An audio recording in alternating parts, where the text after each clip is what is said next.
날개조차 펼 수 없는 좁은 철창. 살아남기 위한 생존 전쟁이 벌어지고 있다.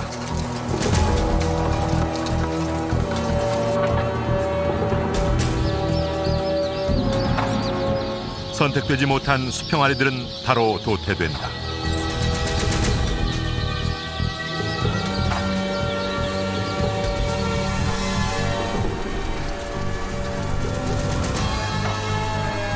과연 인간 욕심의 끝은 어디까지인가?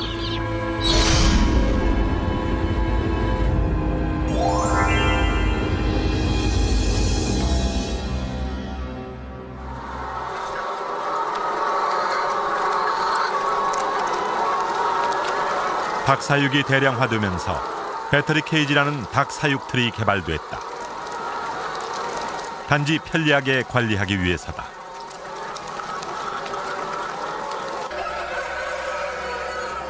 한 마리당 사육 공간이 0.3 평방미터도 안 된다.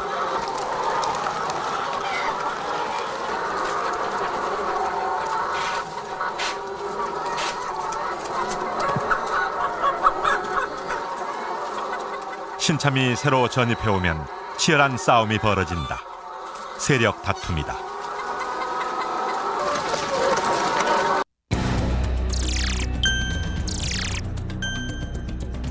가로 세로 30cm의 좁은 철창에 칸칸마다 닭 3마리씩 넣어놓았다.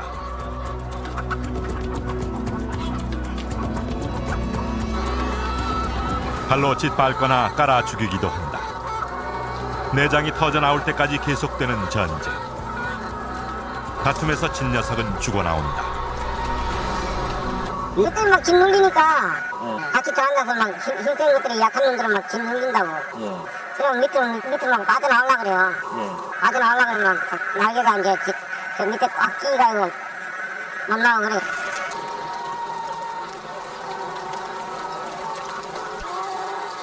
모든 시설은 자동으로 작동된다.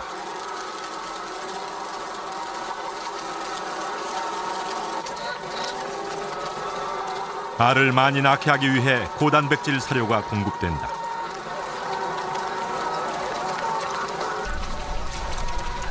닭들은 이곳에서 많이 먹고 알만 잘 낳으면 된다. 그렇게 하기 위해 하루에 사료가 3, 4회 공급된다.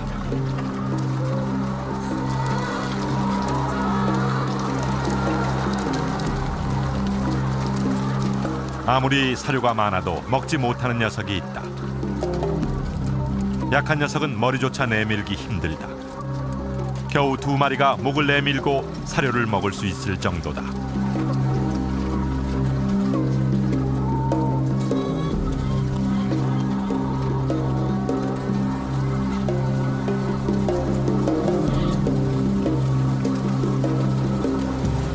그래도 대장이 지금부터 대장이 있고 그러니까 대장이 있으니까 대장이 먼저 먹어야 이제 나중에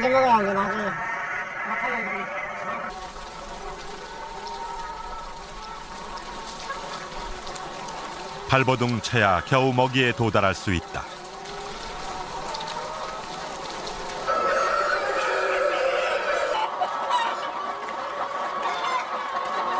닭은 원래 호기심이 많은 동물이다. 낯선 사람과 주인 발자국 소리를 구별할 정도로 영리하다. 한 마리가 울기 시작하면 나머지 닭들도 울어댈 정도로 예민하기도 하다. 군중 심리가 있어 몰려다니기를 좋아하는 습성을 가지고 있다. 케이지 사육은 닭들의 이러한 본성을 철저히 무시한다.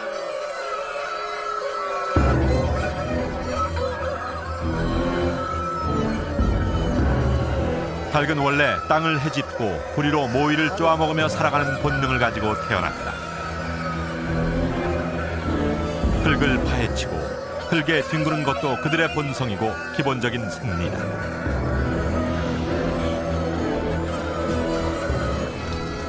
그러나 비정상적인 사육은 비정상적인 결과를 낳고 있다.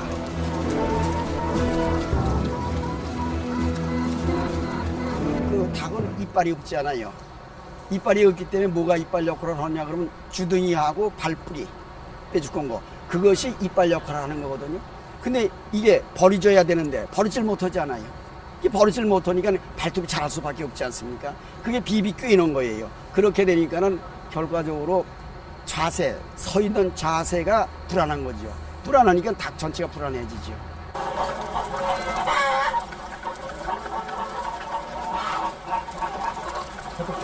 물 먹는 솜씨가 보통이 아니다. 살아남기 위해서는 어쩔 수 없다.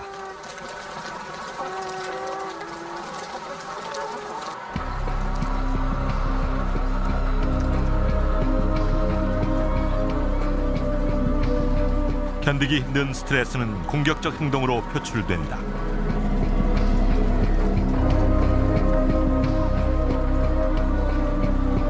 Fjerpilning, når man piller fjerne, når de piller fjerne af hinanden, så er det et udtryk for, at hønsene er frustreret, og at de er stressede.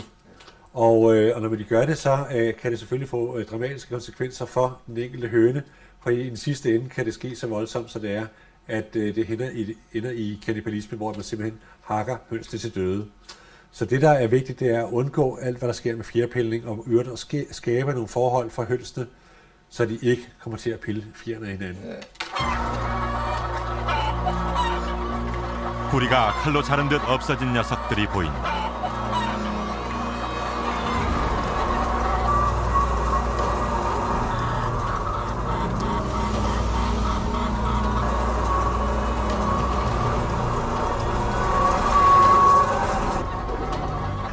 뿌리는 데서 키우는 데서 병아리 키우는 데서 적당히 위아래가 지금 안 맞아요. 그러니까 위만 자른 겁니까? 윗입 그 뒷길 잘못해서 그래. 잘못해서 워낙 많으니까 이 사람들이 제대로 못해서 그래. 그러다 보면 이게 좀 먹는 게 불편하겠어요. 그렇지. 위아래가 안 맞으면 불편하지. 닭의 부리는 신경 조직이기 때문에 부리를 자를 경우 아주 고통스럽다고 한다. Men det er jo også et kæmpe problem, fordi næbet, det er ikke ligesom vores negle. Næbet er fyldt med nerver. Så det er virkelig at fjerne nogle vigtige sanseorganer fra dyret.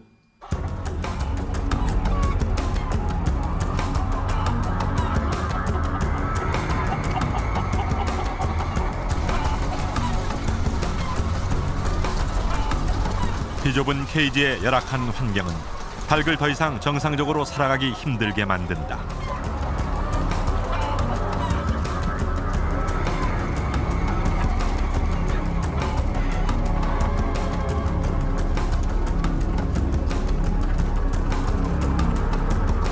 앞으로는 키즈가 조금 옛날보다 더 그 자유로운 환경에서 닭이 사육될 수 있도록 그거는 이제 정부에서도 권장 사항이고 우리 농가에서도 그건 바라는 사항입니다. 네.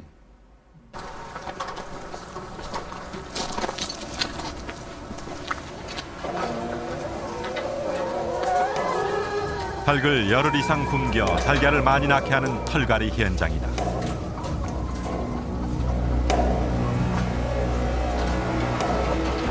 산란율이 70-80% 아래로 떨어지면 길게는 보름까지 굶긴다.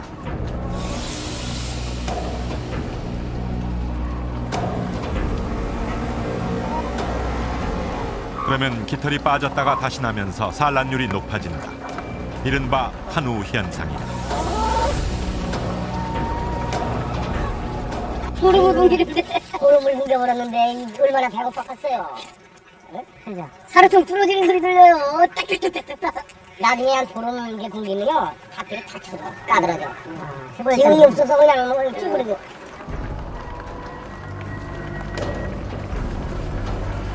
닭을 굶기는 것은 산란율을 높이기 위한 극약 처방이다.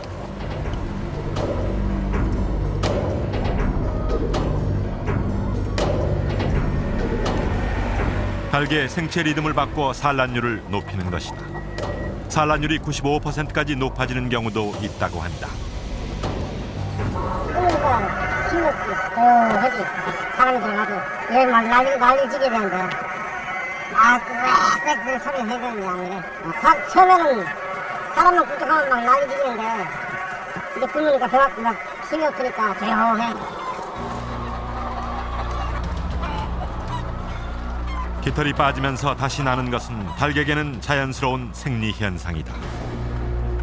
하지만 사람들이 알아볼 정도로 털이 많이 빠지는 것은 극히 비정상적이다. 주로 목이나 날개 밑에 깃털이 빠지는데 털갈이만 전문적으로 하는 양계장도 있다고 한다.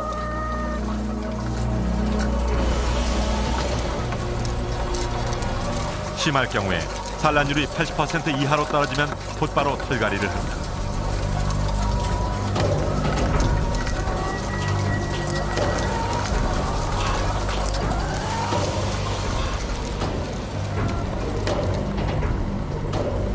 털갈이를 하고 난 후 약 4개월 정도 알을 더 낳게 된다.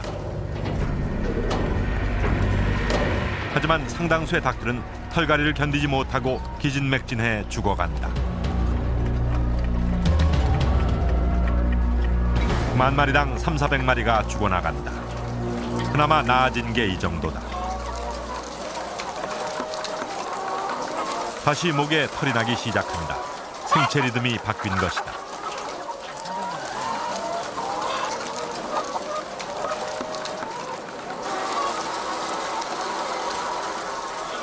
털갈이를 마친 닭은 4개월쯤 지나면 도계장으로 간다. 소시지 등 가공육 제품 원료로 주로 쓰인다. 항생제예요? 백신을 물에다 타는 거. 꼬리 물고 있거든. 털갈이 후 왕란이라 부르는 큰 달걀이 60%까지도 나온다. 가격은 비싸게 받지만 지속성이 없고 닭한테도 해롭다. 달걀 껍질이 알록달록한 것은 스트레스를 받았다는 증거다. 달걀 껍질, 즉 난각이 형성되지 않은 물란이다.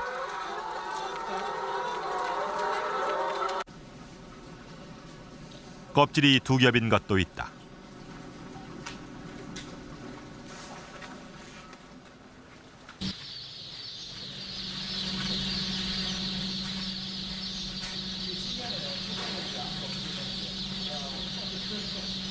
달걀이 부화하는 데는 21일이 걸린다. 대개 암평아리와 수평아리의 비율은 6대4로 암평아리가 많다.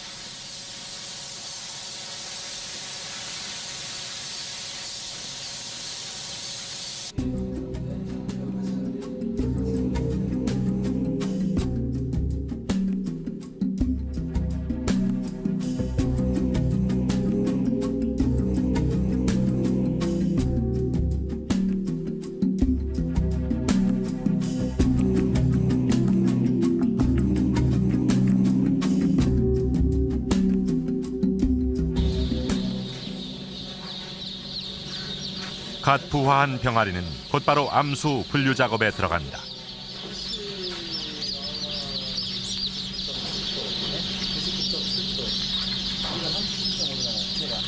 쓸모가 있다고 생각하는 암병아리만 골라낸다.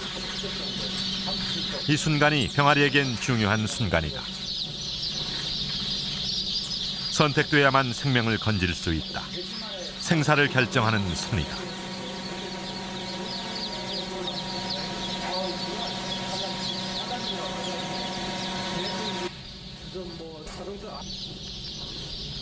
일단 죽음의 위기를 모면한 암평아리들이다. 며칠 만에 뭐가 되죠? 20. 대충 발생수라고 발생수라고 틀린데. 발전식이야? 발전식이야? 발생수. 손으로 막으면 방금 100개 했을 때 100개 정도. 이거는 100개 나옵니까? 네. 저 수컷들은 어디로 가요? 저 수컷, 저기 수컷들이죠? 그냥 버려요? 한번만 필요합니다. 그럼 저 수컷들을 어떻게 활용하시는 방법은 없나요? 이런 물 뿌려서 다 죽이는 거이기 때문에. 아, 물로 죽여요? 아니, 물 뿌려가지고 저기 저 분쇄기가 있어요. 네. 분쇄기에서 다 갈아서 없애버려요. 그냥 해분장으로 이제.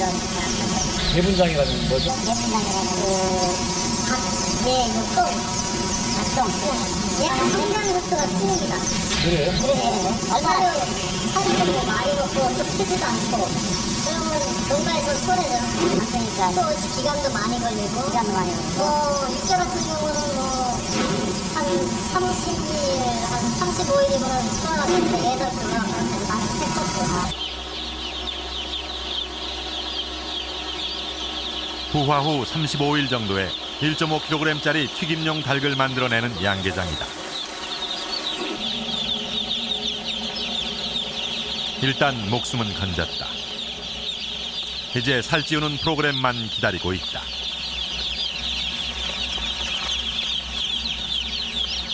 닭의 같은 경우에는 100마리 정도만 넘어가면은 서로의 의계 질서를 확인이 안 된다고 합니다. 그러다 보니까는 평사에서 뭐 수천 마리, 뭐 많게는 수만 마리를 한데 모아서 밀집해서 기르다 보니까 서로의 어떤 사회적인 어떤 의계 질서가 혼란스럽고 이게 엉망이 되다 보니까 서로 어떤 그 서로를 쫓고 서로를 막 공격하고 그리고 서로 어떤 스트레스를 받고 자기가 또 정신적으로 어떤 혼란 상태에 빠지기 때문에 여러 가지 서로 쪼아대고 물어뜯고 싸우는 그런 경향들을 보이고 있습니다.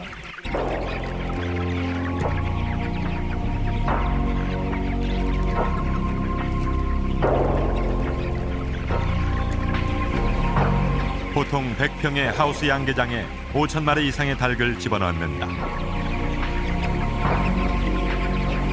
우리나라 육계 농가의 70% 정도가 닭을 키워주고 마리당 사육비, 즉 수수료를 받는 계약 사육 방식을 취하고 있다.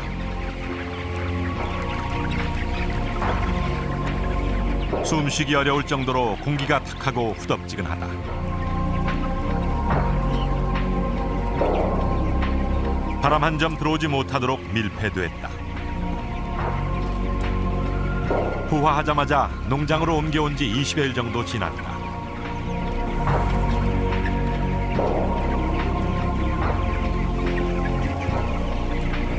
열악한 환경에 견디지 못한 닭들이 죽어가고 있다. 보통 10,000마리당 500마리 정도가 폐사한다고 한다.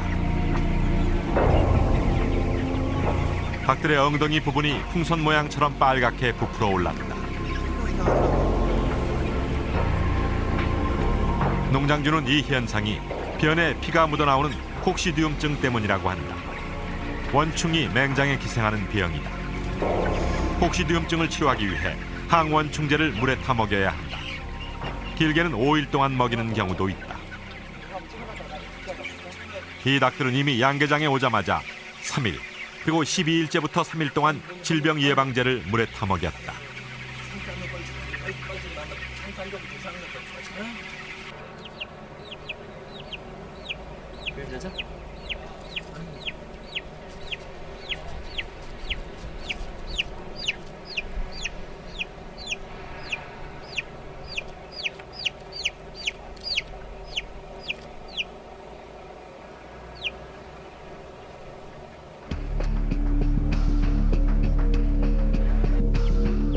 양계장 주변에는 성장 촉진용 약품 포대들이 질비하다.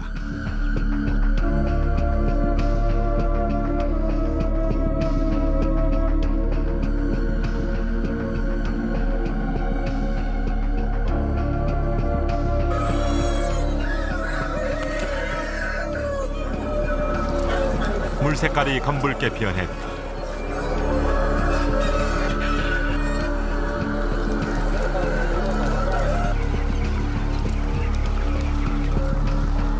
영문도 모르는 닭들은 열심히 먹어댄다. 질병 예방용을 위해 또는 치료를 위해 물에 영양제 등을 타는 것이 일반적 관행이다.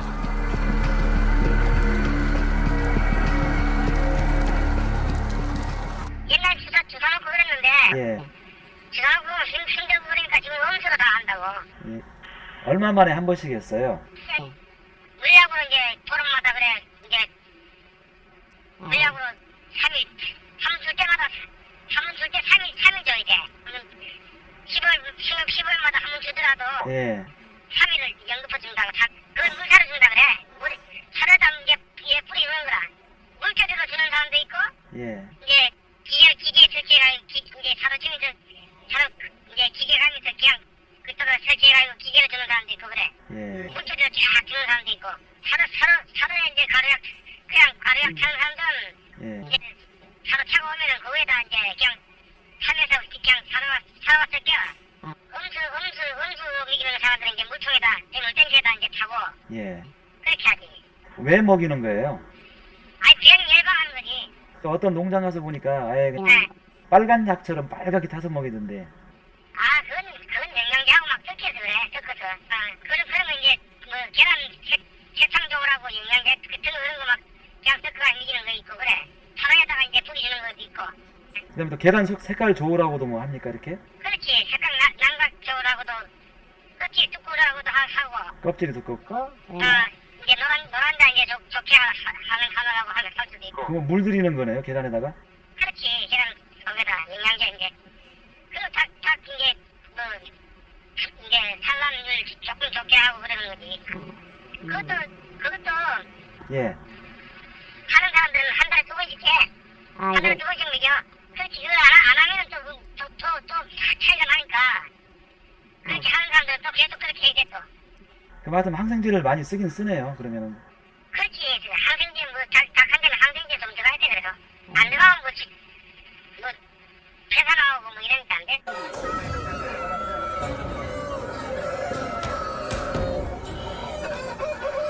양계협회 측은 예전엔 항생제를 사용했지만 지금은 인체에 유해할 가능성이 있어 항생제를 쓰지 못하게 하고 있다고 합니다. 하지만 현장의 실정은 사뭇 다르다.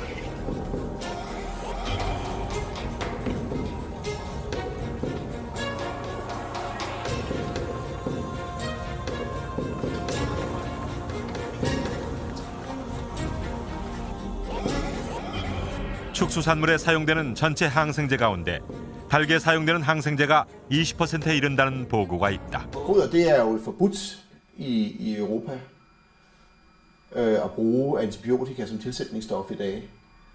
Og det er jo forkert, ikke så meget af hensyn til dyrene, men som af hensyn til mennesker. Man er bange for opbygning af resistens.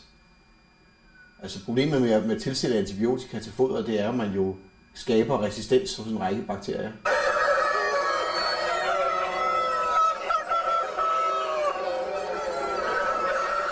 종계, 즉 씨를 받기 위한 장닭도 좁은 철창에 키우기는 마찬가지.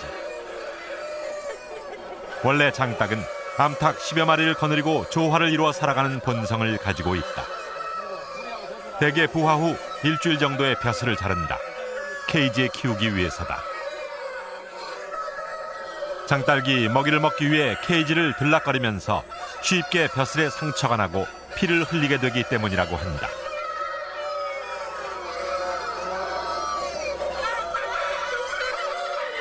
가로 세로 40cm의 케이지. 장딸기 제대로 서지도 못하는 높이다.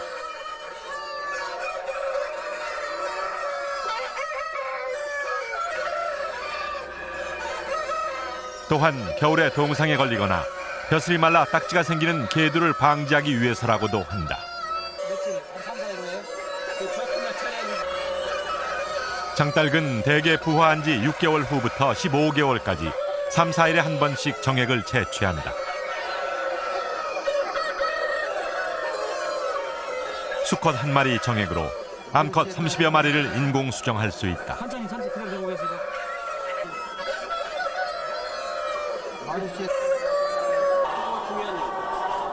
자연 상태의 장닭 한 마리로 암탉 11마리를 교접하니까 수치상으로는 인공 수정이 3배의 효율이 있는 셈이다.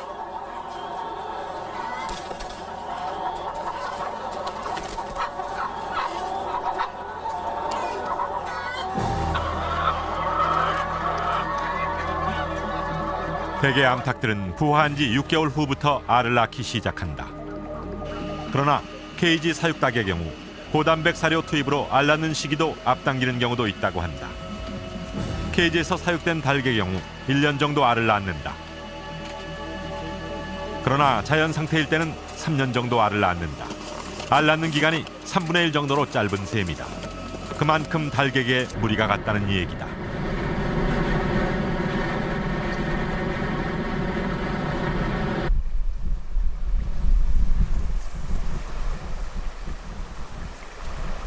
대부분의 농장들은 질병 감염을 염려해 외부인 출입을 극도로 제한한다. 촬영 시 조명을 사용하지 않는다는 조건으로 허락을 받았다. 개량된 케이지다. 면적을 넓히고 닭에게 생활에 필요한 시설을 만들어 주었다. This coming automatic out from this little pipe here, and 케이지 안에 닭이 앉을 수 있는 횃대를 만들어 주었다.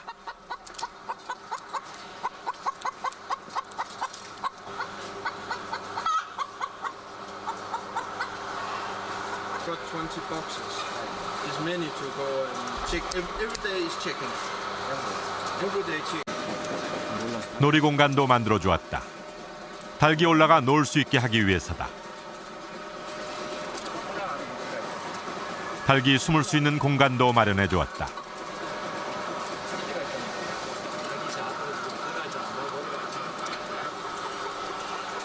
본성을 배려한 최소한의 조치다.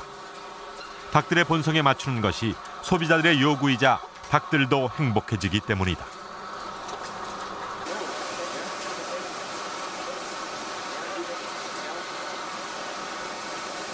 Og så har vi valgt at lave et nyt bursystem, hvor hønsene har mere plads, og de har sidepind, de kan sidde på, og en skrabekasse, de kan gå op og skrabe, som de gør i naturen på en naturlig måde. Og vi har en fin rede, de kan gå ind i og lægge æg. Og hønsene de har fået noget mere plads i højden.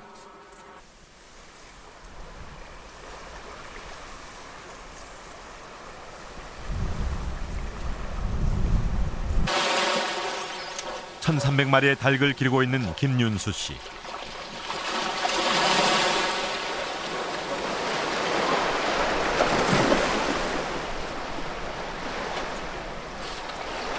주변에 있는 모든 것이 닭 먹이다.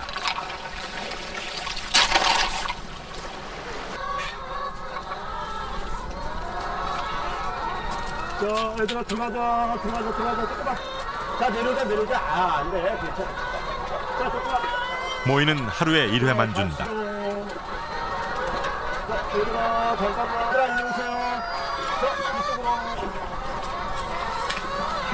2시간 이내에 먹이가 떨어지도록 모이 양을 조절한다. 자, 잠깐만. 이거 눈.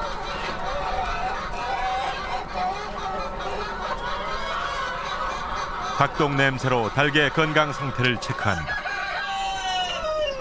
얘들아 가자. 잠깐만. 자, 들어갑시다. 자, 얼른 안 돼. 자, 잠깐만.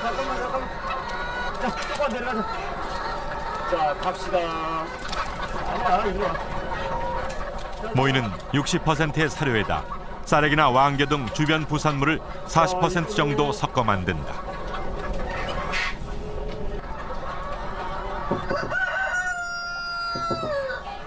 자, 문 좀 연다. 잘 내놨어요. 닭들은 자기들만의 은밀한 공간을 향유한다.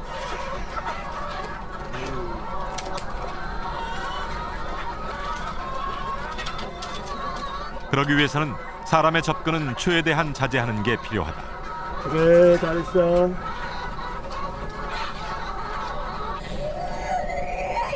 야, 누가 아들이야? 자, 잠깐. 병아리는 일부러 겨울에 들여와 바깥 실온에서 키운다. 안 돼. 올라오면. 먹이도 거친 것부터 먹인다. 자, 많이 먹어라. 자, 닫는다.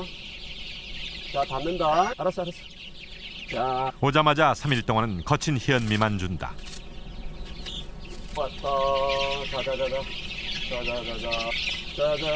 그 다음엔 대나무 잎과 거친 풀을 먹인다. 그래야 나중에 짚과 왕겨 등을 잘 먹어 장기가 튼튼해져 건강하게 잘 자란다고 한다.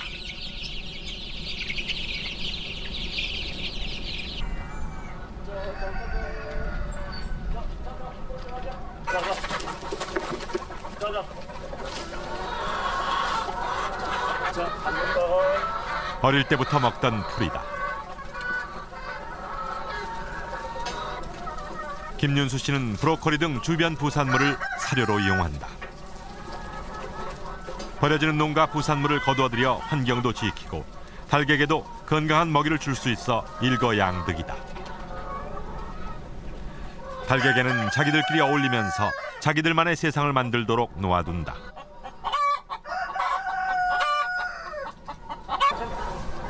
최대한 자연 상태에 가까운 조건을 만들어주는 것이다.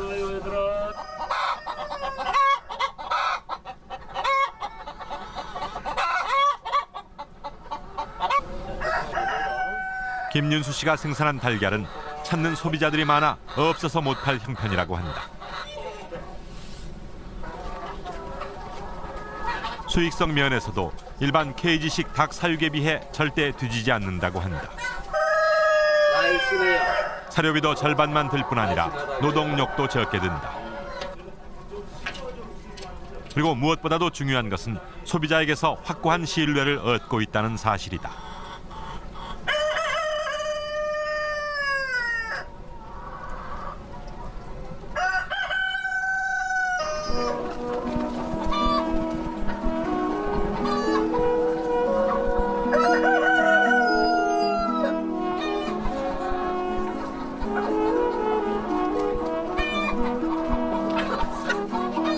닭이 땅을 헤집고 누워 뒹구는 것은 누가 가르쳐 주어서 하는 게 아니라 본능 그 자체다.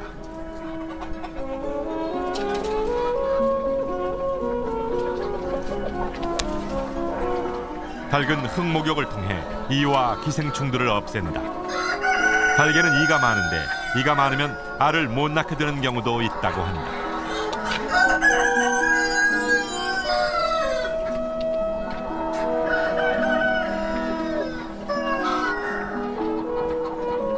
돼지가 물웅덩이에서 진흙 목욕을 필요로 하는 것처럼 닭에게도 흙 목욕을 할 수 있는 모래나 흙이 꼭 필요하다.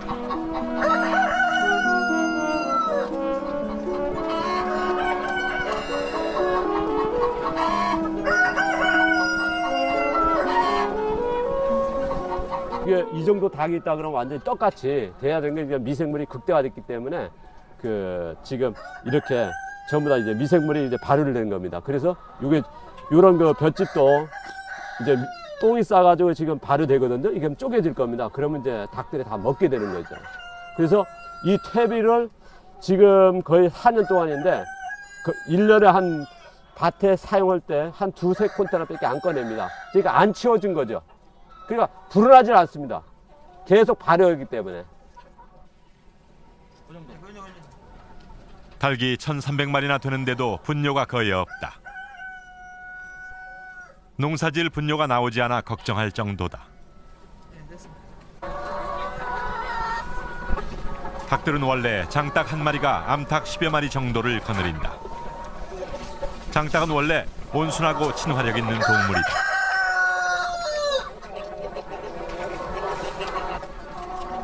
장닭들은 암탉과 교접하기 전에 구애를 위해 특유의 날갯짓을 한다.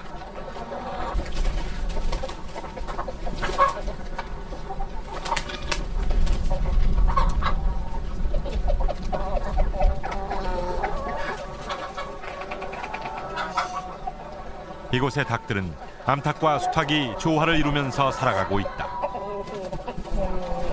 원래 수컷이 많으면 수컷끼리 싸우고 암탉이 힘들다.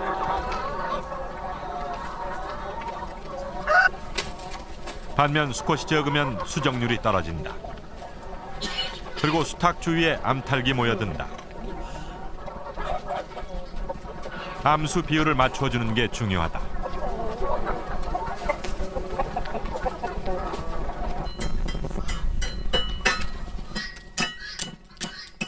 김윤수 씨는 시간 나는 대로 제주도 해안가나 들녘에서 소라 껍질이나 브로콜리 잎사귀 등 부산물을 수거해온다. 이것으로 사료를 만들거나 닭에게 먹일 자연 미생물 발효액을 만든다. 산에서 난 풀에다 설탕을 섞어 만든 효소인 천혜 녹즙이다.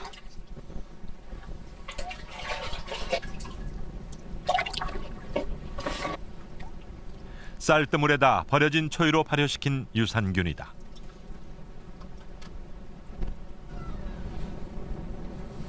혹시 배터리 없어요? 토착 미생물과 한방 재료 등 자연 재료를 활용해 발효액을 만든다.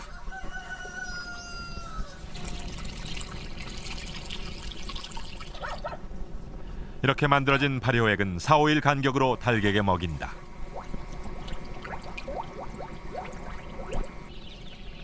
잠깐만.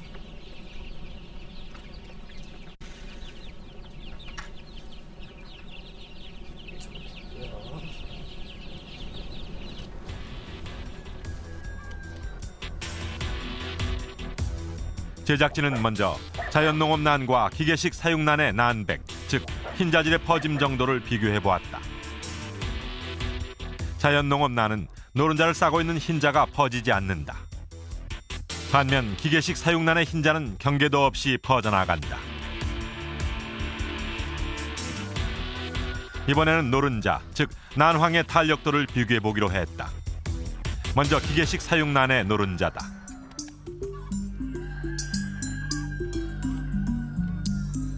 자연농업난의 노른자다.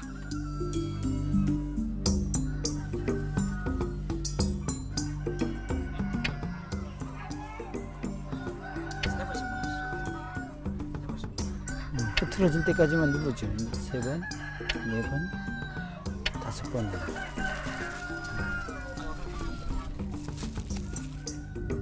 5번. 1번, 2번, 3번, 4번, 5번. 딱 5번씩 눌렀습니다. 딱 5번씩 눌렀는데 요거는 금방 터지고 이건 한창 오래 걸릴 겁니다. 현저한 차이가 난다. 펜이라고 이 칼라 펜을 가지고 한번 이 난황 국제 표준인 칼라펜으로 노른자의 생농도를 측정해 보았다. 자연나는 칼라펜이 이렇게 1에서부터 15까지의 그 개수가 있는데 여기서 4번 정도 아니면 15번 요 중간 정도가 되겠습니다. 14번과 15번 이거 같으죠? 9번, 10번 요 9번과 10번 이 칼라펜으로 1, 2 정도 차이만 나도 상당한 난황 색깔 차이인데 여기서 무려 한 4 정도의 차이가 난다는 것은 난황 색깔에 상당한 차이가 있다는 걸 뜻하고요. 실험 결과 자연농업난은 기계식 사육난에 비해 항산화 기능이 강해 부패가 방지되고 저장성과 보존성이 높은 효과가 있는 것으로 나타났다. 일반 난에 비해서 자연난이 더 신선도 면이라든지 탄력성 우선 탄력성 면에서 상당히 우수하고 강력하다는 그런 뜻이 되겠습니다. 케이지에서 사육된 닭의 경우 자연농업 닭보다 복부지방이 훨씬 심하다.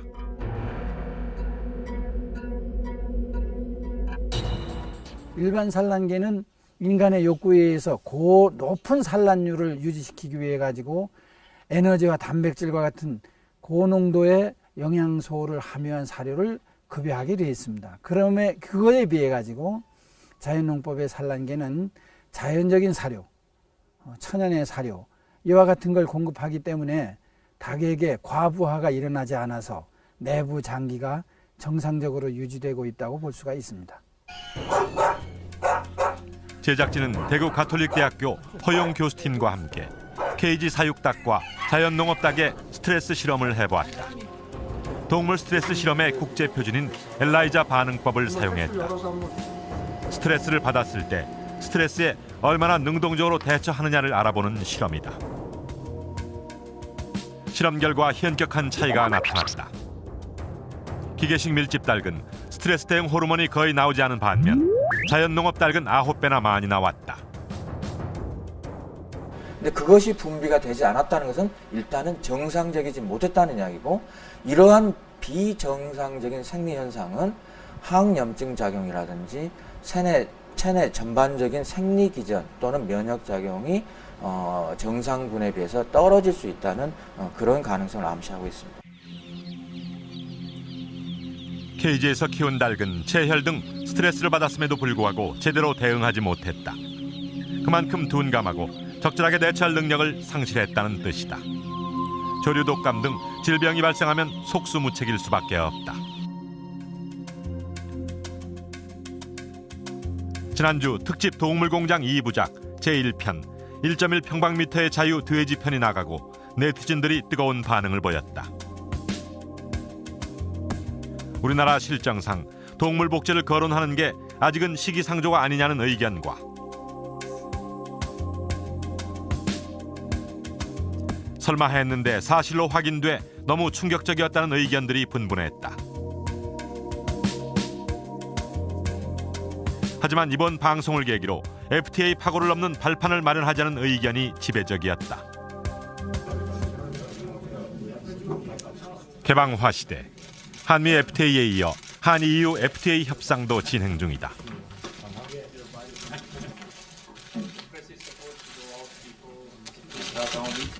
우리도 무한 경쟁 시대에 살아남기 위해 생존 전략을 세워야 한다.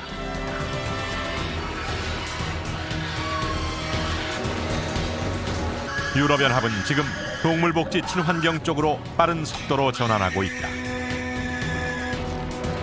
돼지 사육틀 사육은 2013년부터 전면 금지된다.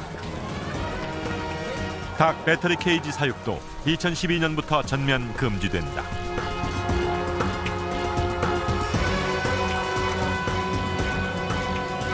돼지고기 수입 30% 시대. 우리 축산업이 살아남기 위해서는 동물 약품을 덜 쓰는 친환경적인 축산으로 나아가야 한다.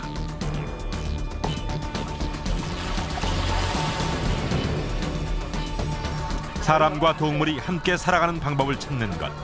거기에 우리의 희망과 미래가 있다.